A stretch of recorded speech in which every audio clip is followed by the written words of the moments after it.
အားလုံးပဲမင်္ဂလာပါခင်ဗျာယခုဗီဒီယိုလေးကတော့မန္တလေးတိုင်းဒေသကြီးမန္တလေးမြို့ချမ်းမြတာပြည်မြို့နယ်တရဏမမကရွာလေကျောင်းတိုက်ဆရာတော်ဗဒ္ဒနာနာရတရဲ့သဗ္ဗနာခန္ဓာလေးပဲဖြစ်ပါတယ်ခင်ဗျာဆရာတော်ကြီးကတော့တက်တော်89နှစ်တိတ်ခါတော့68ဝါမှာပြန်လွန်တော်မူသွားတာပဲဖြစ်ပါတယ်ခင်ဗျာဆရာတော်ကြီးပြန်လွန်တော်မူသွားတဲ့တဲ့င်းကတော့မန္တလေးမြို့အတွက်ကြီးမားတဲ့ဆုံးရှုံးမှုကြီးဖြစ်ပါတယ်ခင်ဗျာဆရာတော်ကြီးကိုဖူးမြော်နိုင်ရန်နှင့်ကြည့်ရှုသူတွေအတွက်ဘုဒ္ဓတရစေရန်ယခုလိုဆရာတော်ကြီးရဲ့သဗ္ဗနာခန္ဓာဗီဒီယိုလေးကိုတင်ပေးလိုက်ခြင်းဖြစ်ပါတယ်ခင်ဗျာအားလုံးကိုအများကြီးကျေးဇူးတင်ပါတယ်ခင်ဗျာ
下垂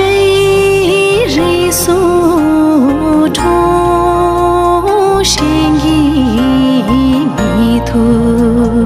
给给碰撞吧sergi lemo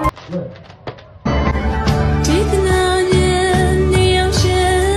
插在路那不变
ဗီဒီယိုလေးကိုအဆုံးထိကြည့်ပြီးသူအားလုံးကိုကျေးဇူးအများကြီးတင်ပါတယ်ခင်ဗျာ